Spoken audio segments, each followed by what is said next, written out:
Thank you for being here today. I am here today for one reason and one reason only, and that is to help fight and ensure that Pacific Gas and Electric is held responsible to these fire victims and accountable to them in making them whole and helping them to rebuild their lives. As we know, PG&E has filed intent for bankruptcy. As I said, I'm here for these victims to ensure that they are made whole again.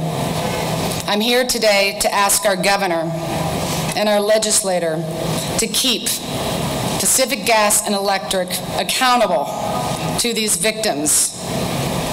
As you might be aware, PG&E and I have bumped into each other numerous times over the course of the past 28 years.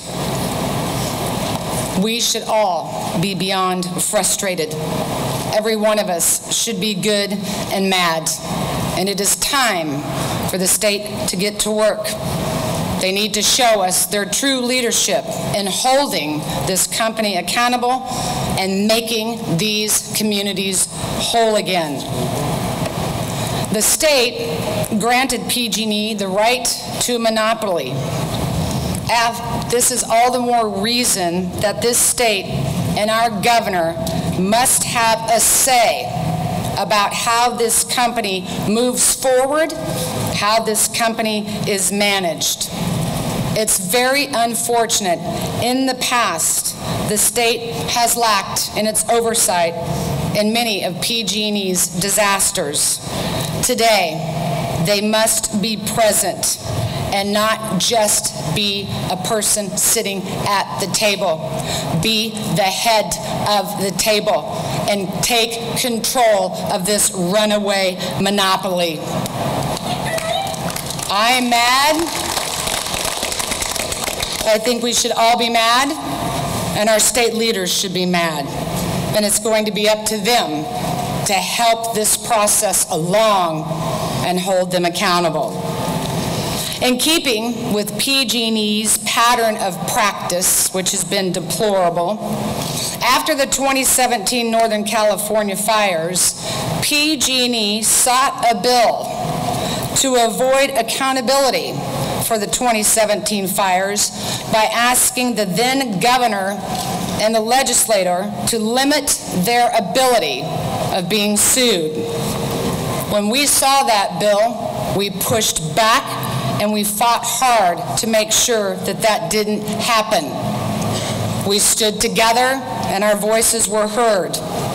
So the legislation passed a law that allowed the victims of the 2017 fires to be made whole by covering also any 2019 fires. Unfortunately, the legislation, either by accident or oversight, left a 12-week gaping hole in this law. It was during those 12 weeks that the camp fire occurred. This must be fixed. There can be no inequality between the 2017 fire victims and the 2018 camp fire victims. We are asking the state to extend the protection to cover the 2018 camp fire victims and survivors as well. I'm beginning to wonder, and a lot of people are starting to ask, is the filing of this bankruptcy really necessary? I brought today for you, I have 20 of the letters, and it's an open letter from Blue Mountain. They have stated as shareholders, they have overwhelming evidence that this company is solvent. How are we going to stand by and just hurl 40,000 citizens who have been harmed, not to mention the state of California, into chaos? because Pacific Gas and Electric once again doesn't want to be held accountable or paid for the damages that they have caused. I wish you could see the big picture that I have seen of this company over the past 28 years. From Hinckley, California, to a community that was poisoned. People suffered. Public health and welfare was in jeopardy. To the same thing in Kettleman, California, was an identical situation to Hinckley. In this instance, PG&E went for the bankruptcy. That's their go-to card again. To dealing with the fires in Rancho Cordova and calls from people who were calling the company, "We smell gas," to no response. To communities blowing up and their family members being killed. To the San Bruno explosion, where that company was held criminally and they were charged. They were still on criminal probation when the 2017 wildfires occurred. And now, here I stand again. Here we all stand again in 2018 in a devastating fire that destroyed and gutted an entire town. Are we really going to hedge a bet that PG&E is going to stop this long-proven pattern of behavior?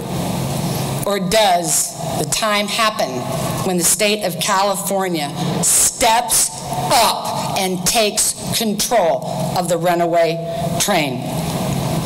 We actually have a time and we have a moment, which is now, for the state, for the PUC, and for the people to get control of this situation and deal and make our energy utilities deal with us and deal with the people, to move us into a safer state and to protect our citizens from reckless, antiquated systems and a company that is obviously poorly managed.